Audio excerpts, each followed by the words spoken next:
basically ang atong market hall na red tag po todo sa ato ang OBO mao to nga ang katong mga locators nato sa atong mga palengke nga upat na dito sa Silong. So nag-provide sila og mga kaugalingon nila mga tents. Nya sa ato naman po, we will be providing them in the coming days, although may mga initial deployments na of temporary facilities like tents also. So, mo na ang sitwasyon karon sa Fishport. Wala mag-undang ang ato ang trading, atong deliveries, atong habwa. Kaya lang nalanggit sila dito sa Silong sa ato ang mga palengke na dili pa pwede gamiton sa pagkakaroon.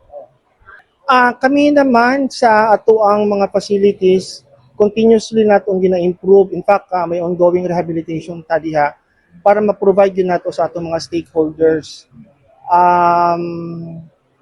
In fact, ang sa ato karong due to the earthquake, natay gina-provide na mga temporary facilities para sa ato mga traders.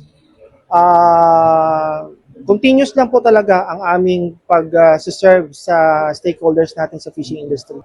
Maamo lagi po to ang siyempre init po dito sa Silong kay temporary facility lang siya, init po dito. So basically, especially also kung mag-ulan, isod kay ilang kahintang dito. For now, we will be providing more temporary facilities for them kay ang ato ang design for our new market halls na ginahimo naman pud namo na siya. So, kaning kamutan yung Gina pa ning kamutan ginamo kay di man gina pwede indangon nato atong mga activities diha.